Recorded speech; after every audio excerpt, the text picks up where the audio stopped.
Hello and welcome to Serious Inquiries Only. This is episode 63. I'm your host, Thomas Smith. All right, got a really good conversation for you today with Michael A. Wood Jr. We started off kind of in one direction. We were going to talk about the atheist movement a little bit, some observations he had, having not really been a part of it for a while, and then coming back and seeing kind of where it is now.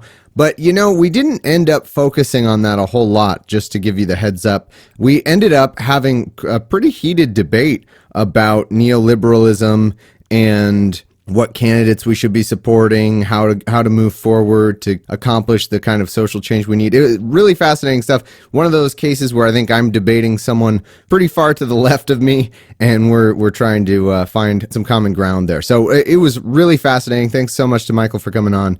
And here we go. Let's get over to it.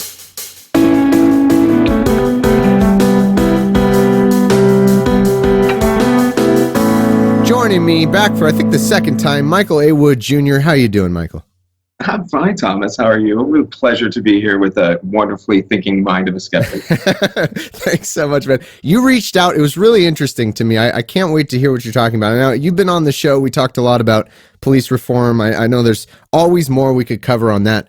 But you reached out to me, and I think you said that you've kind of been away from atheism for a while, and you've come back and you're somewhat alarmed at what you found. I'm really curious to hear. You haven't given me the full details yet. I'm really curious to hear about this. Yeah, I'm extremely alarmed. And I guess essentially what happened is I got deep into activism for Black Lives Matter, for police reform, for things like that, right about the time that Hitch had died. I started seeing logical flaws in what Harris was talking about. So I don't know, I got caught up in the activism of Black Lives Matter. And then when I was in there, it was like the best activists that were really dedicated to causes were a lot of radical Christians and mostly Muslims, if not other atheists. So I kind of got into this bubble of activism and wasn't in the atheism world. And when I came back, I've been like 2 or 3 years, I came back into it and I listened to a few podcasts, and I expected our community, which is obviously a loose term, to be talking about things like weaponizing the privileges that we have, about critical thinking and digging in to what the problems are in our system so we can fix them. But that is not what I saw when I came back. What I came back really scared me. I felt like I was really at a loss for words. I saw a complete lack of science and skepticism. So like applying anecdotes and outliers to generalizations in mass in like a very neoliberal kind of idea where they're pretending that there is I'm generalizing, here I am generalizing, but there's this mass pretending that we are, as atheists, stand above everybody else, and we are the reasonable ones as being skeptics who are trying to compare the left and the right. But that is this weird thing that we do as Americans in general, where we start arguing about, hey, we should have compromise in the middle. And so we end up compromising with ridiculous ideas like Bill Maher and his racism that is completely obvious. Well, okay, that'll be a good thing to talk about. First off, I think this radical middle kind of ideology that the right answer is in the middle, I think that's a really big theme these days, and I think you're right to call that out. I have to say, I'm curious to hear, because I might come to Bill Maher's defense, because I'm a fan of Bill Maher. I think he has some problematic views, but overall, I think he does more good than harm when it comes to race. So I'm curious to hear your take on that, if you want. Yeah, sure. So here's my general take on Bill Maher. He is about complete context, not taking the things in the snippets. I think the defenders of Maher take it in snippets and say, look, he just said the N-word. But he didn't just say the N-word. Put it in the full context where he was talking about being a house Negro and about being somebody who is the neoliberal of racism, of slavery. Well, but the full context of the joke, though, was the Republican on the show said a weird thing, like in a weird, creepy Republican thing that almost tried to reclaim. Because I think the thrust of the joke was, dude, you just said, come work in the fields with me as a white guy, like almost as though he was trying to whitewash slavery in a way. The Republican was. So I guess I took the joke a different way. Do you think I'm missing something? Yeah, I do think you're missing something. What I think you're missing, and I don't mean that like I'm some No, it's authority okay. figure No, on I this, don't mind. is that in order to come up with that joke, I think you have to have some really prejudiced undertones underlying your racism. To then think that you can say that in front of the world like it's okay, whether that's conscious or not, I think you're looking at the people who or who were in slavery or who are the descendants of that. I think you're looking at them in a completely like less than yourself way, because you wouldn't say that about a Jewish person in the Holocaust. So like, see, slavery was the genocide of African Americans, and the effect of that we haven't even begun to acknowledge in our society. So it's like, let alone we haven't even begun to mend this. And his entire, like his platform, his way of getting through life, his advantages to life, to prominence, they have all come at the cost of those human beings who he's at the butt of the joke of. If somebody says a racist joke, you don't return with racism, you return with a shunning. I don't think the guy did a racist joke. I think he said just a weird thing. But to fight back a tiny bit on that, and then I think we should probably move on to more interesting territory. But when it comes to Maher, I would say like, and maybe let me see if you would agree with this.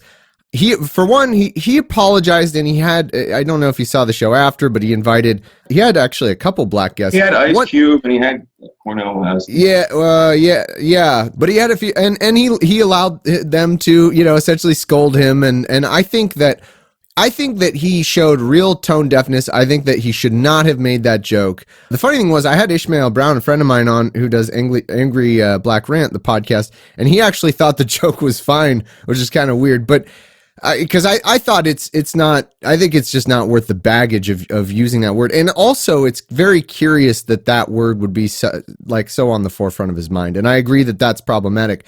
But could I get you to at least agree that I definitely think he harbors some implicit biases at times.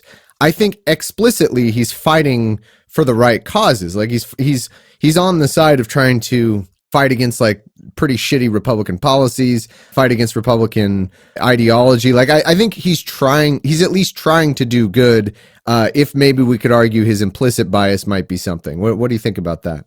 I think then what you're that is the neoliberal mentality, where you end up fighting for a right because you're in some weird compromise. Malcolm X goes through and explains this with great detail, and we see it happening in front of us to this day. And even when you say he had other people on to scold him, he had Ice Cube. Now, I understand there are some people that will be offended when I say this, but Ice Cube is a member of the oligarchy. He does not represent Black America. He represents blending into the system and colonialism like everybody else. He's a product of capitalism. Just because he has a black face and did some revolutionary rap a long time ago does not put him in some authority to speak for the people who truly would have been offended by what Maher said. Well, but you can look at what he said. Let me write down my exact note. Sure. I said, and I know you will say, but he apologized. Well, the thing is, we can't distinguish between his being sorry that he said it or sorry that he got caught and it reflected poorly on his brand. So I see nothing in that. Well, that's just a 50-50 thing. I mean, sure. So if it's 50-50, there's nothing to gain or lose. No, I'm saying just because we don't know the answer to that question, it doesn't mean, like, I can't assume the positive answer no more than you could assume the negative answer. Exactly. So that's what I'm saying. It's a moot point that he apologized. Well, but he still did the thing he was supposed to do, though. Like, he still was supposed to apologize. He still I think it's better. I mean, here's what I want to say. Like, by all means, I'm not going to defend Bill Maher as a perfect person or anything. But there's degrees of shittiness that we can see in people today. There's all the way alt-right shittiness. There's all the way Republican, congressmen doing shitty things in the war on drugs and like all that. There's that level of shittiness. There's a level that elects Donald Trump. And then there's Bill Maher, who, yeah, sure, flawed, but at least he apologized, and he had some people on who disagreed with him and called him out. I mean, we have to at least acknowledge a spectrum of positions on this, right? Sure. I feel like I'm kind of butting up against you in the same, and I'd hate to say it, like white liberal kind of male privilege, where you're not seeing what I'm talking about. And that's because it's the outcomes that mentality gets. So that's the crime bill. That's the super predator. That's the neoliberal ideas that actually end up doing more harm to these communities because there's this ignorance and like white saviorism about how you can say, about how you know about what is actually going on. And we're not listening to those communities still that have that objection. Ice Cube is not the person to have on that stage to push back on. It would be somebody from the streets who is a revolutionary who comes in with the background to explain this and understand why that negatively affects a community that's been traumatized and continue to paint that image. Like they would. What do would that. they Ice Cube's say not the that's person to do different that. than what Ice Cube said? Because it sounds like you're really putting a lot of emphasis on the face behind the words, but I want to know, like, what would the words be that they would be saying that's different? No, that's the point. So the words that they would say, again, I'm not going to espouse for that community, but you got to have somebody on from there that's actually pushing back on you, not the moderate that you do in the middle. That's pulling like, look, I have a black friend, so this thing is okay that I did. It's justifying it. It's not actually facing a critic. Oh, he was very critical, and he didn't position himself as Bill Maher's friend. The other guy did. The first guy that he had on, if he had only had that guy on, I can't remember his name, but that would have been problematic because he painted a pretty positive spin on Bill Maher and what he did. But he had Ice Cube, and he also had a woman on who I didn't know before, so I can't remember her name. I was trying to look it up. But she also gave him quite a bit of criticism for that. I'm curious would your criticism apply to that too? Like, do you think she's not a good name for? No, I don't know the detail of it, but these are all people that have brands. It's like media arguing with media. It's not the people that are actually involved in these battles and in these situations. Like Ice Cube may have some effects of colonialism affecting him. He's still a black male, but he's not the person that's subjected to these ideas and is coming from the outcomes of these ideas. Like I'm saying, the crime bill. So when you say these people who aren't complete enemies, but like they see some of our ideas, well, they do things like continue to push for the crime bill because they want to. I don't think he pushes for the crime bill. No, but it's that's the kind of ideas that we don't see until 20 years later. Even the black community at the time of Bill Clinton, for in large part, was saying, yeah, we have to do something. And we're not looking at the big systems of how those thoughts and outputs come into actual actions. For instance, when Milo is trying to push an agenda, that shit is not going to get accomplished. Okay, when Trump's trying to push an agenda, it's not going to get accomplished. What's really dangerous is when we have people that aren't thinking about the entire systems and about how that really affects communities and not listening, that they will end up doing ideas out of even good intent that come from saviorism that do actual damage in the end. And I think that's a big danger in thinking that it's okay to compromise on a lot of very important issues. Yeah, I guess I don't know what to respond to there because I'm not sure who's compromising and where that is. But just to get the record straight, the Simone Sanders was the other person on, and I feel like you'd be hard pressed to paint her with the same criticism that you're saying for Ice Cube there, and she was very critical of him as well. I don't know. I think you're being a little unfair on that.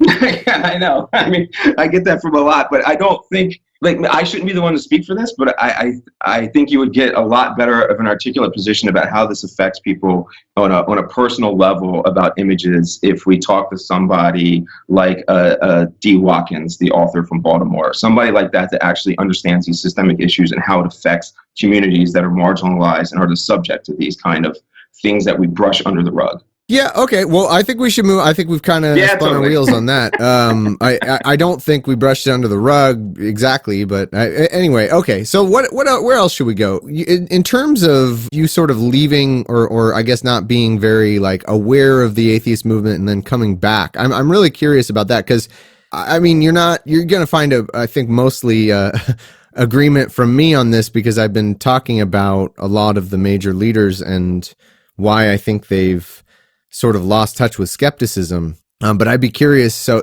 admittedly, this could be a friendly audience for you, but what are the kinds of things you're seeing if you want to go more into depth on that? Yeah, I mean, we can. Like, for instance, so we can just leave the white male privilege thing behind and get it out one last time. It's that all of these heroes are these white males or people in that system. And there's this overall feeling of using intellect to kind of justify their privileges instead of being introspective on all of our ideas and getting them nailed down. But like, I heard Shermer say this, and it blew my mind. He said he was concerned with lines of thought in students, which puts them in a mindset to look for what may or may or not be there. And I was just like, what? Like, he was talking about safe spaces and how colleges are blocking ideas, but there's this big mix-up between what free speech is and the way the word is being used often. There is this shedding of critical thought. Like, if the critical thought challenges their position of something like safe spaces, then the retort that comes out is something like, well, this puts students in a mindset to look for which may or may not be there. Like, that is what the skeptic is fundamentally doing, is looking for what may or may not be there.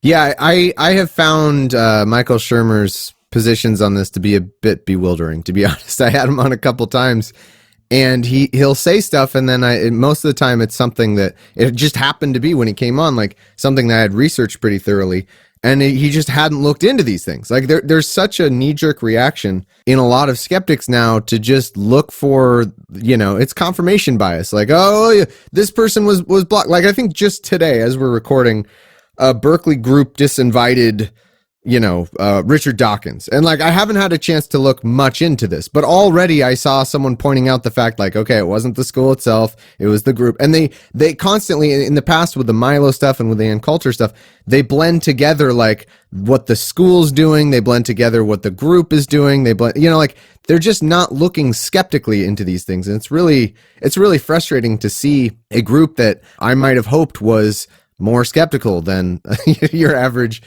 group, but I just am finding that to not always be the case. Yeah, I think even like the general arrogance of our positions of like being these experts that search for logical fallacies and laugh at others for their logical fallacies, but don't see them within ourselves. Like, I feel like that's the big like next step, if there is a unifying atheism thing, is to turn that skepticism into ourselves in a bit of self-reflection, to see what we're actually using our atheism community for. You know what I mean? Mm-hmm. Yeah, and I think when it comes, there's all these narratives about, and it's something I wrote a blog post in response to David Smalley's blog post on this. There's all this like, who's ruining the movement, who's doing this and that. Let me know what you think about this. I think that the atheist movement really can only be about like one or two things. It can be about there's no God, and it can be about, maybe secularism. But the funny thing is that even if your goal is secularism, which that is my goal, I do think, I'm sure you would agree, like getting religion out of government has got to be a good thing, and stopping some of these religiously motivated laws and bills. But the thing about that is you could even have like Christians agreeing with you on that. There's no reason you have to even be an atheist to think that. It tends to correlate. So already you've like adulterated your movement in a way, and it's not even purely an atheist thing. So I found the atheist movement to kind of be in some ways a meaningless thing lately. Like, I don't really care about it as a movement other than, yes, I want to donate to Freedom from Religion Foundation. I want to donate to any good secular causes. Sure. But like, we don't, as a group, we're going to disagree about all this stuff. And it's important to me, like the issues that are important to me lately are social justice related, or at the very least, trying to point out the flaws and skepticism of the wildly anti-social justice people. So what do you think about those ideas? No, I think you're right. And it's just weird. Like, I don't know why I felt differently about this. But like a few years ago, it seemed like this was such a big issue and we all needed to unite, and maybe like we largely won the argument that there isn't a lot of solid pushback on atheist ideas, or there's no like new ground to cover, because it's not like we're coming up with new religions and new arguments. So yeah, it's just, I felt like that unifying thread would have led us to something more productive and giving back to society more than feeling like elitist. Like, that's what I'm fighting back on, and I can't like clearly even articulate it because I I feel like I got lost somewhere. Like, what happened to this thing that I was looking at? Like, I heard another thing with Sharma. I heard him say that if you call him racist, then he's not listening anymore in the middle of a podcast that was all about listening. And I, how are we still having these lines of thought come into us as a community? Yeah, there's a lot. I believe, and it's my belief, there's a ton of just white privilege that a lot of atheist leaders are oblivious to, and I'm sure that I fall short on that all the time, but I want to do my best to try to acknowledge it where I can and learn from it where I can. But like one place where I've noticed the white privilege come into importance in this debate is the idea that the burden is all on people of color to demonstrate exactly correctly, to protest exactly correctly, to come at you with like the perfect language to make you like change your mind perfectly. Like somehow the burden is all put on the group that's historically been oppressed and has historically been the target of these awful policies. I'm actually right now, I'm in the middle of the book, The New Jim Crow. I'm really hooked on it right now. I can't wait to get through it. But like just hearing some of the history that, I grew up in California. I was educated in California, and there was a huge focus on civil rights. Like that was a large focus of our curriculum. But even still, we didn't get into some of this, like the COINTELPRO or whatever, like some of this crap that is just mind-boggling what was done to a lot of these communities and these movements of color. And the idea that we're putting the burden on them so harshly, like the minute there's a few troublemakers in a Black Lives Matter protest, that delegitimizes the whole cause. Like that's ridiculous. Yeah, I see the same thing, and if I don't want to like go back and forth agreeing with what. Yeah, I know. On what we see in the movement, but I want to what is it that makes us go forward, that we can unite for, that isn't going to lead us down this path where we're being we have to be willfully ignorant at this point as a group, to not be recognizing those things and to be continually pushing down. If we are so focused on logical fallacies and skepticism, it's either you're choosing to not go down that path on purpose to protect all your privilege and your ego, or you're just so dumb we shouldn't be listening to you at all. I don't understand what is happening to us. Yeah, what do you think? Maybe this is where, and feel free to get critical if you want, but what do you think I can do, and anyone with a bit of an audience can do to try to do atheism, but in a way that is more inclusive and constructive in your view? So that is one of the common threads that you're hitting on, is that we are, and I like to say we, that way I can absorb some of the blame, but we as atheists or people who like to debate these issues on any subject really get into these ideas with ourselves and in our circles, and we're not actually arguing with our critics. When we have real critics, they aren't letting them on the shows or giving them platforms for that. So instead of saying, well, your idea and your argument may make me look bad, so I'm not going to have you on my show, I think we should be looking for the people who will have the arguments that will make us look bad. To have an actual, that's what peer reviewing is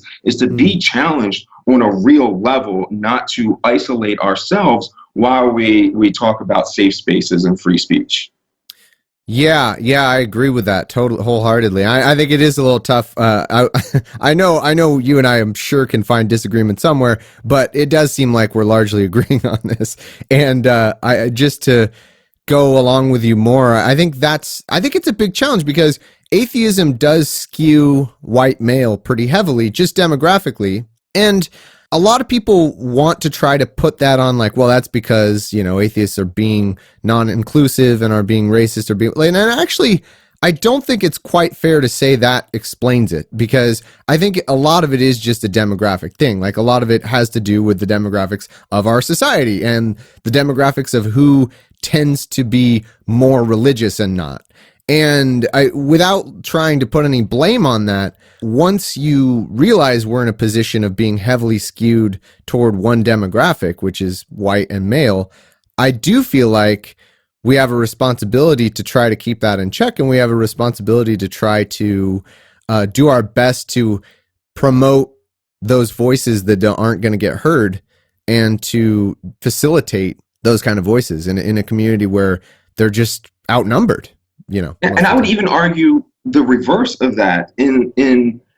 There's a common thread that in order to hear ideas and be reasonable, we should let these people come on and give them a platform to be heard. But that is always going towards these people like Adam Carolla and Dennis Prager, and these people that have dangerous ideas or just have things that they throw out and we don't challenge. And if those ideas aren't challenged in a really critical way, then you can be giving a platform to really radical ideas, meaning a compromise, and then falling into that neoliberalism where your idea of the middle is actually quite right. So I'll say that with some people, and it's taken offensive. But if you're arguing, if you want to like, go into that more, like why you think neoliberalism, like, can you define that and then talk about why you think it's maybe more like a right-wing kind of view? Right. So if we think about like the light spectrum, maybe or any kind of spectrum where we have something in the middle, where we do have a left and a right, and then the ideas of compromise are in the middle somewhere, and that's a moderate. What I mean by neoliberal is what you have people with good intentions on the left side of the spectrum, and they want to say, let's be fair, let's compromise. And then so they will listen to a far right idea. And we've just done this as a general principle, as a trend. And then when you end up listening to a far right idea and then compromising, which here's a great example of this, Obamacare. Okay, so right. Obamacare, the ACA, is a Republican program. It is precisely what Mitt Romney proposed. And then even before then, it came from some Republican think tank. So you end up compromising to a neoliberal idea, which was a right-leaning idea of, like, the example of healthcare. And well, I would put it, I don't know if I would say it's right-leaning, but it at least had right-wing backers. Like, I see it as kind of a neutral. Do you see it as an ideologically neutral idea, or? The Obamacare? Yeah, what is right? No way. It funnels the profits of taxpayers into the hands of private industries. It's capitalism disguised as freedom. Well, if you're going to define capitalism as right wing, I don't know, man. We might have maybe that's where we're gonna have a big breakdown, because I do still think capitalism is ultimately the best system. It just needs a lot of regulation. But I don't know. Maybe well, then that wouldn't be pure capitalism. You would be talking. Sure. About yeah. I'm not. Yeah. So yeah. So okay. So if you're gonna say like the unadulterated free market fixes everything crowd, then yeah, okay, I agree with that. That is a right wing kind of idea. Yeah. So capitalism is a right wing concept, just like socialism is a left wing concept. Right. Well, I'm not. I consider myself firmly left wing, but I'm not. I don't consider myself social. I think socialism. Sure. I guess I'm sort of on the Bernie Sanders side, which is capitalism is great for a lot of things, but when it comes to healthcare, I suppose I would be more socialistic when it comes to healthcare. So you're saying that Obamacare. Well, don't you see Obamacare as kind? That's why I said neutral. I think it's kind of a mix. It's like it is kind of a middle position. No. You don't think so? It was the Republican plan in the 90s. So through all the compromise, they ended up getting exactly what they want. And now you're in a fight to keep their plan. Right. So they stepped further right, because the right wing is like, because the reason I guess maybe I'm confused is like now Obamacare is to the left of a bunch of people in Congress. Of course. But you're saying they've kind of, it's like the Overton window stuff or whatever. Like that's the biggest, because it sounds like you're talking about this horseshoe theory BS, which it's so funny to me, because it is this radical middle stuff where like you think, you take, look, let me know if I have this right. It sounds like what you're saying is when you have two positions and then you keep taking the middle of it, it gives you like an unrealistic idea of what compromise is. Because when you look at the rest of the world, our left and right is way right. Like if you look at a lot of these other countries, what we think of as, oh, this is a moderate position and this is a right position, this is a left position, is actually would all be on the right wing of some other industrialized countries in the world. Yeah, sure. So that's what I'm saying is we keep moving to the right. There's two good analogies here. So the first one is men and women differences and divorces.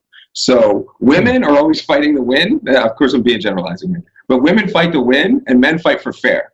So who wins? I don't know what. Women always win historically because they fight to win. And then you'll see ideas in religion that do the same thing. So we seem to be very good at pointing them out in religion and saying, look, the main problem with the moderate Christian or the moderate Muslim is that you enable the extremists, but we don't turn that to ourselves and realize that atheism, as this mass movement of the Shermers, of the Dawkins, of the Harrises, this has become a right-wing movement if you guys would stand back and look at it. Yeah, I think if you do, it depends on how you define it. I think relative to, this new middle stuff, I think is embarrassing. Like, I just listened to the Scott Adams episode of Sam Harris. I wasn't even going to bother because I hate that guy, and he's just not, I can't, it's unpleasant to listen to. And by the way, I never miss a Sam Harris. Like, I am a Sam Harris fan, even though I disagree with him all the time. I like his show. There's a lot of cool science and philosophy on it.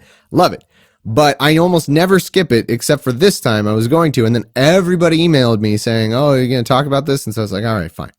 And in it, early on, I appreciate that Sam Harris fought back against Scott Adams the entire time, who's a dumbass Dilbert creator who thinks Trump is a genius, in case you weren't familiar with him. No. He thinks everything Trump does is actually some secret genius, like, persuasion technique.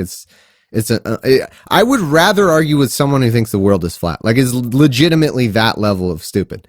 But anyway, in the beginning, I appreciated Sam Harris fighting back the whole time because this guy has a big following. But in the beginning, Scott Adams asked him a question, which was, would you rather have the far left move to the center or the far right move to the center? And Sam Harris said, well, lately with how crazy the left has gotten, that's a legitimate question, which is insane to me. Insane. I heard Pete Prigozhin say the same thing. He said there is a new center and that it's to the left. It's insane to me. It's patently insane. I mean, we could write it down and explain it, and they wouldn't do that damn thing. And we keep seeing ideas like that. One Prigozhin notes about him where he gave this bullshit Asian privilege argument. So he was fighting against privilege or saying that you couldn't, we were talking about white privilege. How come nobody else is talking about Asian privilege? Which was a complete ignorance of the entire situation. Yes, empirically, Asians have more college admission. They have more demographics in certain areas of wealth. But that is because of our immigration policy, right, which filters only the rich and elite from those cultures. So they already came here with all the privileged resources and advantages that they got from the same type of corrupt system where they came from. So like that has to be willful ignorance for you to come out and pretend to know that which you do not know. Right. Yeah. And the idea that here's the problem with the new center, because I think there is a sensible spectrum when it comes to maybe certain free speech ideals. Let me explain what I mean. Like, I think there is a point where there are people on either side who are anti discussion of ideas. So like, there are people on the far left who want to shut down ideas, but there are also people all over the right who want to shut down ideas. And in that very limited sense, I personally come down on the side of, I want to discuss ideas like that. I just do. Like, I always want to discuss stuff. I want to have you on to discuss stuff. I'll have a Trump supporter on for the most part, although it's not worth it because there's no real ideas there, but I want to discuss ideas. In that sense, that's sort of a middle position in that there are people on left and right who are anti freedom of expression. But I think the fundamental error is that then what happens is Boghossian and others translate that into, okay, so therefore the middle position between left and right politically is also where you want to be, which is just not true. So like, I'm far left when it comes to, or I consider myself firmly on the left when it comes to political, like, idea, like what bills do I want passed? What I want single payer healthcare. I want, progressive taxes. Like, what do I want passed? I'm firmly on the left. Just because I might be in between two groups when it comes to specifically the ideas of freedom of expression, that does not mean politically we have to abandon the left and go into some middle position. Does that make sense? Yeah, totally. They're separate things. We have our cultural ideas and we have our systems of how we do things, and they're definitely distinctly different. Yeah, that's what, that's why I have to always say to these new center people, like, okay, new center people who are creating like this new political movement, who do you vote for? Like, which candidates are you going to vote for? Are you going to vote for Trump or are you going to vote for Hillary? Well, I would have voted for Hillary. I'll join your new center. Do you want healthcare? Do you want the Republican plan on healthcare, or do you want the Democrats' plan? Well, I would I would suspect we want the Democrats' plan. It's like they're trying to smuggle in. I don't know if they're actually just right wing, maybe, because if I were to ask all these questions of these new center people, I would assume they would support the Democratic plan on almost all of this stuff, because the Republicans have no plan. Like, the Republicans' plan is wait, nuts. that's the argument. They agree with us on 98% of issues, right? That's what they say. So if you so want to, left I know and so I will accept it when it comes to freedom of expression, because there are people on the left who don't want to listen, don't want to have discussion. I don't like that personally. I think discussing things is better. You have to acknowledge that's all over the right. Have you tried talking to a Trump supporter? Like, they're not want to entertain your ideas. It's not like we're somehow like the left is worse on free speech than the right. That's an absurd notion. Right. And I think that is still that same fundamental underlaying of how, even with good intentions, we can think compromise is a good thing, but then its outcome is actually bad. And so, as somebody that all my scholarly work is in management and systems, so I'm constantly trying to not look at individuals and look at what the system will bring us. So that's what I'm talking about when I say something like neoliberalism. If we would have gotten Hillary, which is neoliberalism, then we would have possibly had a lot more harm done to Black communities than we will with Trump. Because I disagree with that. We can debate this, but go ahead. I'll let you finish the argument. So Trump is a wolf, and we know he's a wolf, so we fight against him. But neoliberalism, even if well-intended, not thinking through the results of the action, you can end up being a wolf in sheep's clothing, and then we usher you through with everybody else, and then the outcome ends up being worse, like the crime bill. See, I don't think. Well, okay, she disavowed the crime bill. Well, here's what I think about that. I think that it's sorry. It's fine to say that Hillary Clinton is not perfect. It's fine, and we can even get off the topic of that election. Let's fast forward to 2020, and let's say we have somewhat of a similar situation where we're looking at someone who you would label as a neoliberal and Trump. We still have to just vote the neoliberal, because Jeff Sessions is a nightmare. Okay, the so Supreme Court. Wait, let me finish. Wait. Here I am a cop. Okay. This is my field. Right now. Okay. Go ahead. Okay. So here's a good reminder about how neoliberalism hurts us, and thinking that those things can be the solutions or are better. So my entire chain of command, I was a white officer in a Black Democratic city with a Black mayor, with a Black police commissioner, with a Black state's attorney, with a Black Democrat attorney general, and a Black Democrat president. My entire chain of command was Black Democrats. And that entire time, I spent 11 years occupying and terrorizing Black communities, because that's the system that they set up for me to do. Okay, what does that have to do with? You still think that means Jeff Sessions is not happening at any difference then than it is now? Oh, I think it is getting much worse under Jeff Sessions. I mean, I think this is one issue that maybe you and I might have. No, law enforcement is not listening to Sessions. That a lot of the things aren't worse. You're not going to find something that's worse. It's not like police are arresting more people. It is the same exact pattern and trends as we've always had. I just don't know how you could say that. I mean, I think it's one thing to say that things were not perfect and were indeed even bad, but it's another to say that therefore no amount of an actual overt racist trying to make things worse is the same. Like, that's just a really hard claim to make. Like, you have an actual racist trying to make things worse. What? I'm talking about actual outcomes. So but you're not. It's not. But you haven't had enough. More equal or more perfectly innocent Black men will go to prison under Obama and an entire regime of exactly what you want, then will go to prison under Trump. That's just an extreme claim. Obama pardoned so many drug offenders that were nonviolent. I mean, that's different than having someone who is not going to do that. You can say it's not enough. That's fine. It's still not the same. Having a president who pardoned thousands of nonviolent drug offenders is different than having a president who hired Jeff Sessions, who wants to lock these people away forever.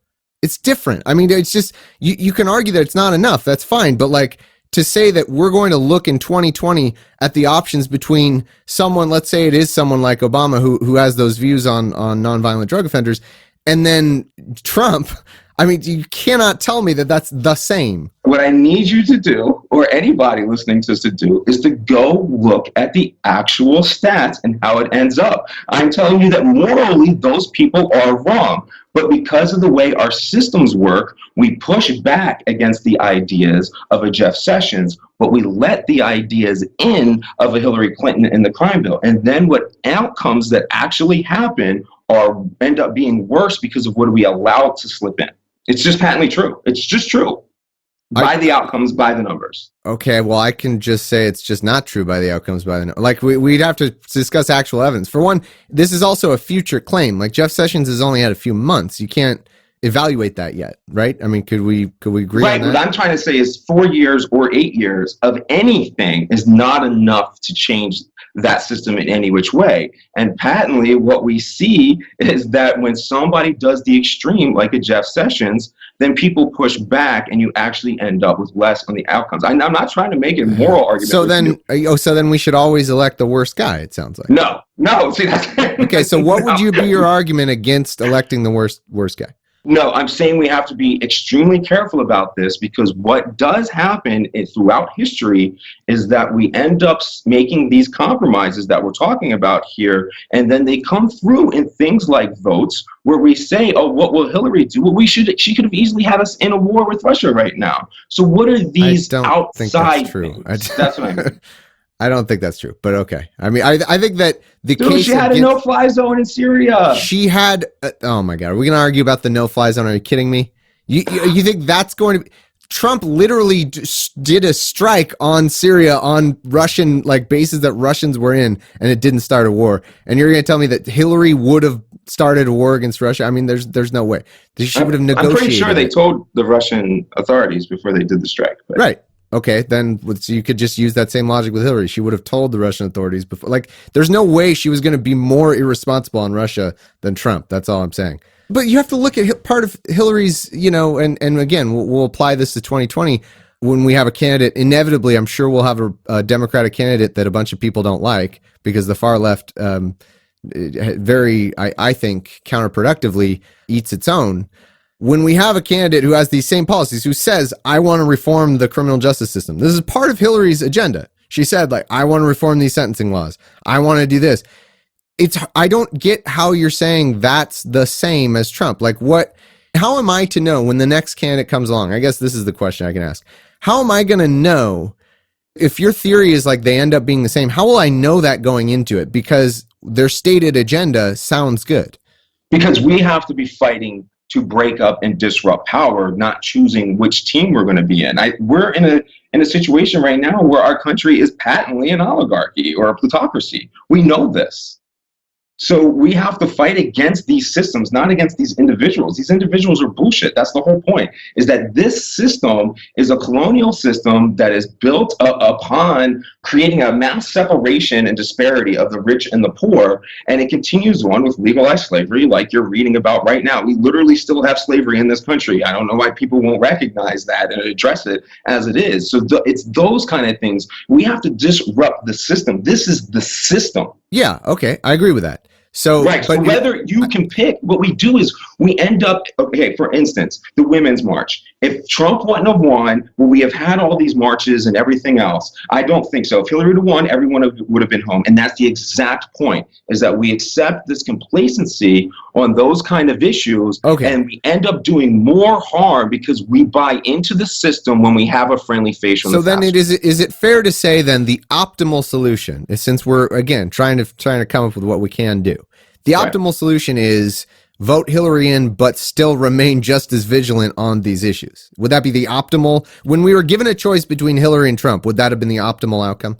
No, I think that is the problem. I think we have to go for who we are voting for. not what we are voting against. But there's only two people. Like, you only get a choice between two people. If you want to say... That's not true. You could have voted for Jill Stein or somebody else. The system keeps telling you that's the thing. And so the system will keep telling you can't do that. And you'll say, no, you can't do that. But a lot of these cities, a lot of these issues don't take the effort that we think they take. We're told by power that you can't do this. We're told it's impossible. You have to accept pragmatic change. This is not a time for pragmatic change. But there's even if we 100% agree on what we want to accomplish, which I don't know if we do, but let's say we do for the sake of argument, there's still the reality of the system you're in. Like, you can't, a third party candidate is not going to win. It's not even close. Right. Like, solutions to your systemic problem will not come from the system, bro. They won't. Okay, give me something I can do. Like, what can we do here? Because I'm hearing a lot of like... Right, so we can vote for interests. We can push people for Jill Stein things. was a shit candidate. Like, she just wasn't a good candidate. Like, her positions aren't even that great. She had these crazy views on science and, like, I'm not going to vote for her over, like, somebody who actually has a realistic chance of winning and doing less harm than Trump. Well, and I'm not going to push back on that logic, but what I'm going to tell you is that logic will get us this exact same system over and over and over again. So you're not doing anything. If you're afraid of being too radical, well, then you're not going to get anywhere. This country was formed on a revolution that was extremely radical. Yeah, I agree, but I don't think we're going to do that again. I mean, so maybe it's just, maybe I'm more cynical, or maybe I don't know what it is, but I think we are we got, 300 something million people in this country. If you want to sit here and say what we have to do is get like half of them to do something radical, or I guess half the voters, I don't know. I don't know how you're going to do that. So like you can say that that's what needs to be done. But if you're saying like from my point of view, and from, I think the perspective of what the system we're in, that's like saying, okay, we need to fly. Like, we need like 50 people to just float in midair. And it's like, okay, that's not going to happen. So what can we do? Like, well, maybe we could build a ladder and try to like get up in midair. Nope, sorry, that's the system. You can't do that. Like, I just am not seeing any hope in what you're suggesting. Well, I think the trend lines say that there is hope just from the youth movement and what the youth learns from having the age of information at their fingertips from their entire lives.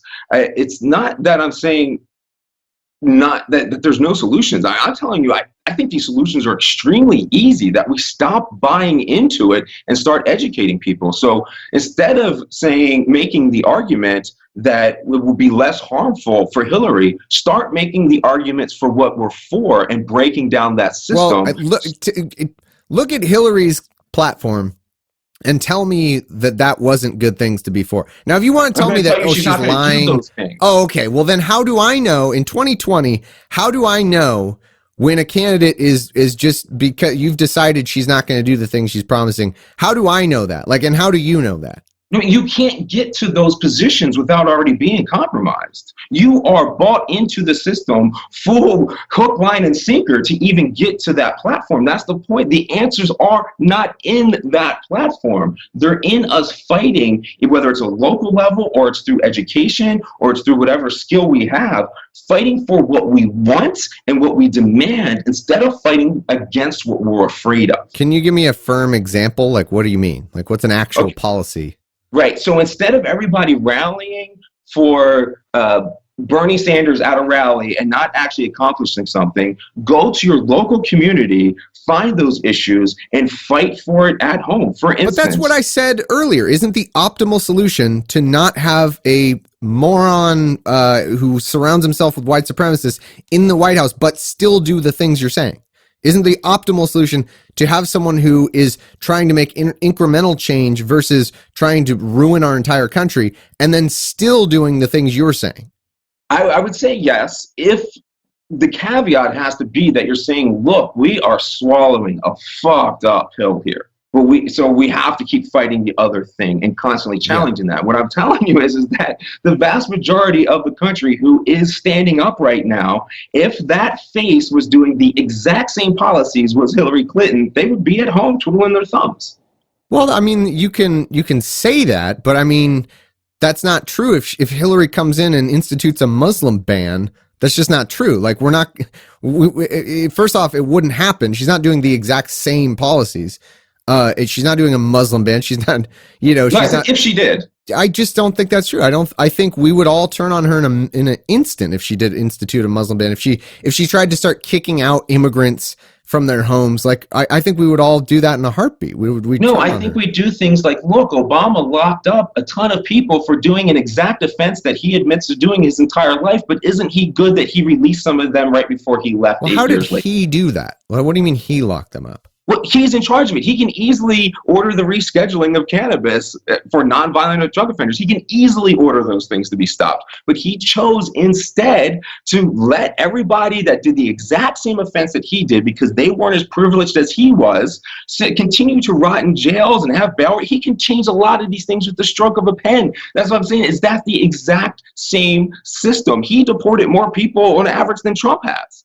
Like, those kind of things. Yeah, the deportation thing is interesting. He killed half as many people, civilians in Syria on average per month. I mean, those are the kind of arguments we're having. Those are disgusting arguments. I guess I just disagree with that, because there's a sense in which, yes, I want to be doing everything we can so that we're not in that position. But once you are in the position of you're at the fucking trolley problem, man. Like, once you are at that trolley and you've got 5 guys on one track and 1 guy on the other, you got to choose the 1 guy. Like, what? Okay. I mean, you're in that position. You can say all you want.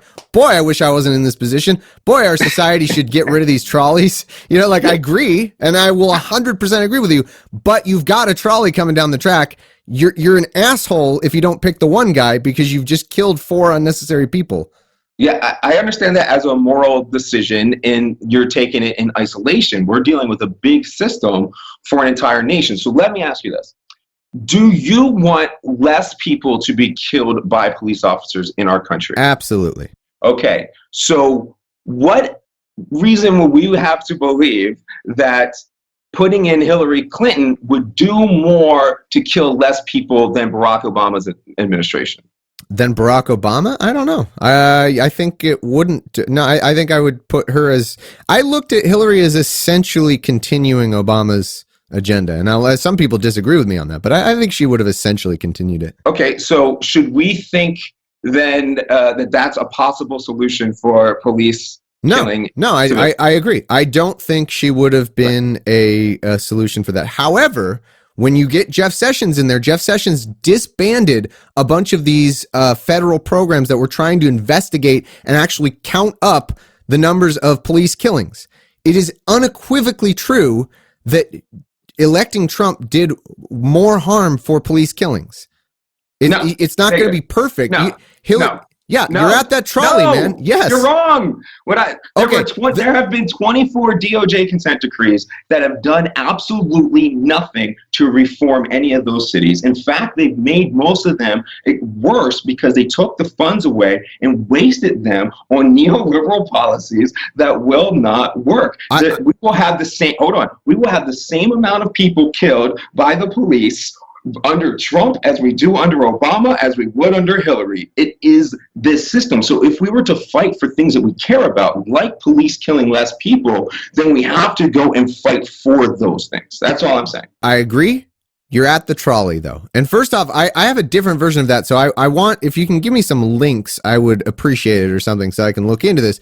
But from my understanding of it is, Obama, again, I don't think he was perfect on these issues, but he had, at least with Eric Holder and what they were trying to do was, we don't even have an accurate count of how many people the police are killing. Like, would you agree with that? Like, we didn't even have an accurate picture of all these altercations. No, that's a patent fact, but we do now because 2 newspapers have gone and done it. Well, wouldn't you say it's unequivocally true that the federal programs that they instituted to try to actually track this are better than not doing that? No. I'm telling you, you're being sold a line. The idea he could have written with a stroke of a pen that all police departments had to have mandatory reporting to NCIC. It is a stroke of a pen that he could have done those things for. He chose not to do them because all you're going to get is rhetoric. You're not going to get actual action. There's no committee that needs to be put together to order police departments to report how many people they kill. There isn't. Okay, I need to look into that more because I just don't know why he wouldn't have done that. Executive orders are a stroke of a pen, bro. The same thing that makes Trump able to do all this. No, but executive orders have limited scope. You can't order anything as a president. Yeah, because you can. It's a policy change. All that is that police departments don't have mandatory requiring for police shootings to NCIC, but they have mandatory police requirements for anyone else that gets killed. Policy change. It's 4 letters in a policy. I promise you. This is my field of expertise. That's fine. No. Send me the information on this. Like, I want to look into this, but I was just disagreeing with the fact that you can't do whatever you want with an executive order. They have a limited scope. There's separation of powers. Like, you can't legislate from executive orders. That's just how it works. Sure, but that's what I'm saying. Is these are policies. These aren't laws. These are things that are super easy. Okay, I see what you're saying. I might have misunderstood what you said. Okay. Mm-hmm. So I think the place where you and I disagree, and I believe me, I take on a lot of what you're saying, and I hope you realize that. Like, I do want these changes that you're talking about, but I think that there's a very key part of it that you've even said is more local, is more being activist at our local level and fighting for these changes.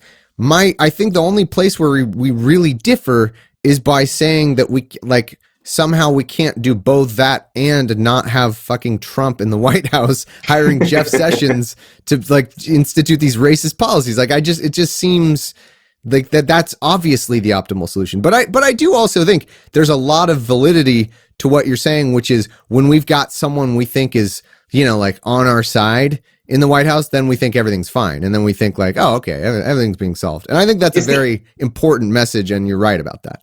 It's the ally thing. And we should even start to address that word in a little bit, I think. When we say to ourselves that we're allies with the LGBT community, that means we do things like we speak up on their behalf when we're around our family members, or we donate to one of their nonprofits.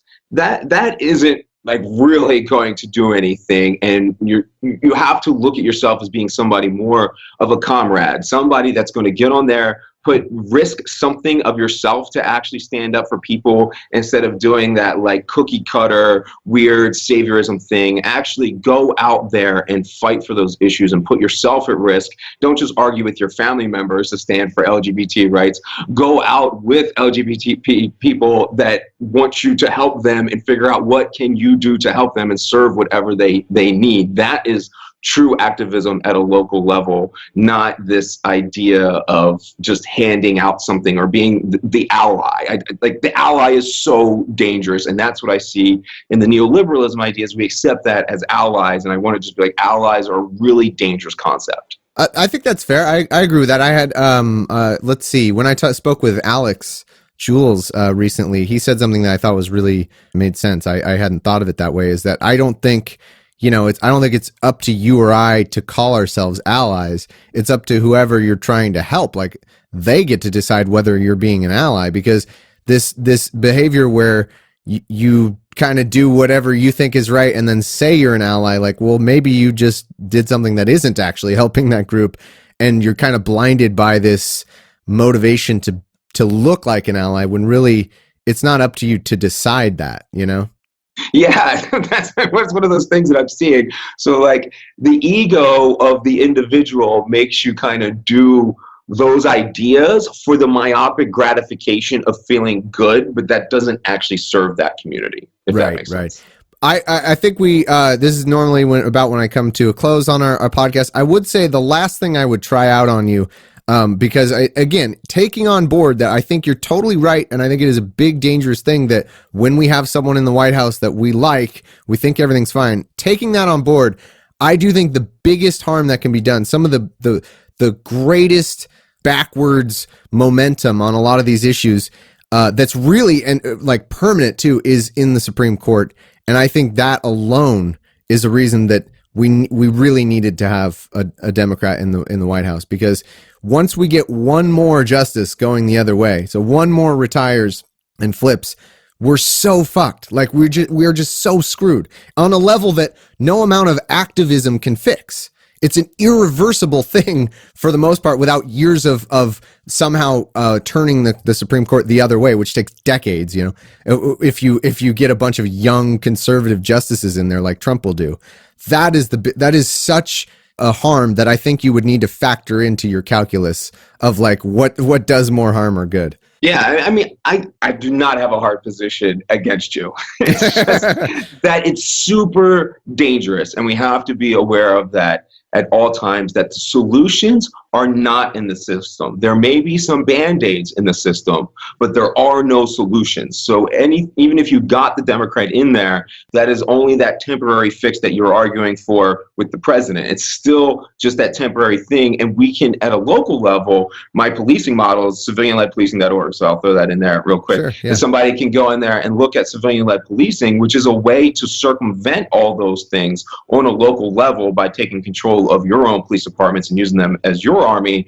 instead of the army of your mayor and your city council. But I think it would be great if maybe your listeners could find these arguments, and if they want to dig into them specifically later on, I got no problem doing that. Sure. And, I love talking to you and pushing these issues. I really want to talk about these things, and I feel like our community left us in a place where there's only a few of us that are willing to talk about these things. Yeah, no, absolutely. And I really think the Supreme Court was a huge thing, and there's a difference. I take on your point, and I think you're right.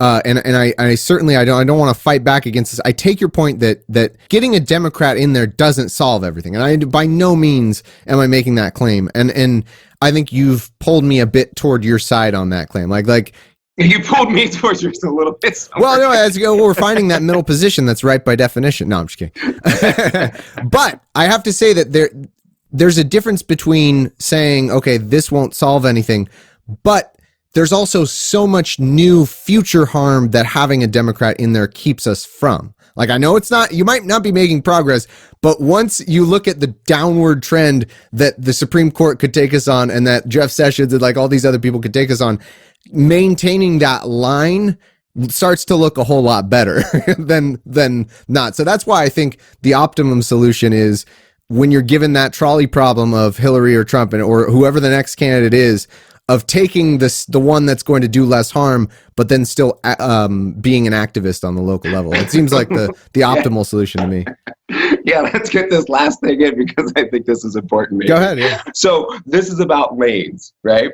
So maybe this is about what? Sorry, I didn't understand that word. What? It's about the lanes of our activism. Lanes. Oh, okay, sure, yeah. So maybe what we really need is we have somebody like me that's like, let's burn this bitch down and restart it. No, we must do it. And that allows people to say, I think we should probably listen to Thomas if we're going to listen to anybody. Oh, I see. We got to get somebody. You're like, get somebody over there, like the far side to kind of divert people. I get it. Yeah, we'll play that game the other way. We'll move the center to the left by being like, I don't know, this wood dude wants to burn shit down. I think Thomas's idea of pragmatic compromise would be a little bit better. Oh man, I'm sick and I'm coughing. Sorry, but that's funny. All right, man. Hey, and you pointed people to, what was it, civilian policing or citizen? What was it? Well, what I call it is civilian-led policing, and their Twitter handle is @civilianledpd, and the website is civilianledpolicing.org. That's the model of my scholarly work to fix policing, and I really think it will work. It's just a matter of getting people to fight for it and actually installing it in their local area. And anything else you want to plug, feel free, man. I have no. You came and gave me an hour of your time. I'm happy to do it. Well, the other main thing I do is Veteran Stand, and coming back from the Standing Rock movement in December, our big lesson there has been that it's a lot easier to mobilize than it is to organize. And we think that going forward, we need to focus a lot more on the ability to organize on a local level for veterans, to give them something to do. And we noticed a tremendous amount of post-traumatic stress that I had underestimated the frequency of. And so now we're making a big movement to go ahead and try and address some of these PTSD issues with some doctors and counseling. And so if people are interested in helping us get that accomplished, we have a lot of puzzle pieces in place. We really just probably need money at this point in time. That's veterans-stand.org. Excellent. Thanks so much for coming on, man. I think it was a great discussion, and I'm always down for the, for discussing the ideas. I think it's really important, sorry. And it just reminds me of more of the rant that we could have done against the stupid new centers. Like, they're always like, oh yeah, freedom of expression. And then they only have one side they're in their biggest safe space. Like, they are everyone that says something about a safe space is just begging and dying and crying to stay in their own safe space. In a safe space. It's a joke. All right, man. We'll get started on and do another half-hour rant. No. All right, brother. Michael A. Wood Jr., thanks so much for coming on. And to hope to talk to you again soon. Thanks, Thomas.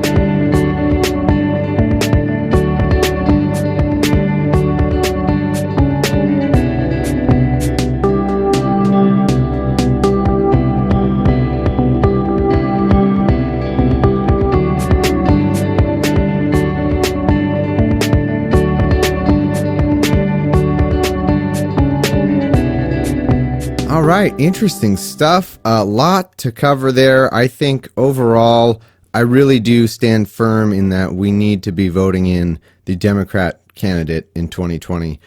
Despite taking on a lot of the flaws of the Democratic Party and a lot of what Michael said about us being kind of too relaxed when someone we agree with is in the White House, I agree with that. I think that's good to point out. But the Supreme Court is really so vital. It is just so the harm that can be done is just so difficult to reverse that I think any of those arguments that both sides are the same, therefore let's try to vote for third party, I mean, that just flies out the window for me, because we cannot let more horrible Scalia molded justices be appointed that are like 25 years old. I mean, it's going to create so much harm for so long. I'm also interested in some of the claims about what Obama could have done about police violence. That's very interesting to me. I'm going to try to talk to Andrew Torres about that a little bit, maybe get his view, see if we want to do some sort of follow-up.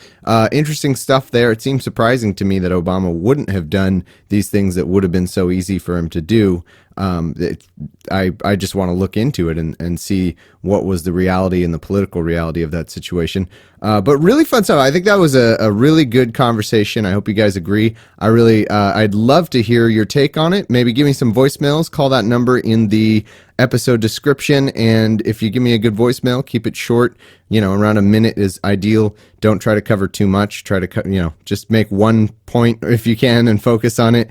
If you could do that, and I can cover some of them on Thursday, I would love to get some voicemails going on this topic. So thank you as always for listening.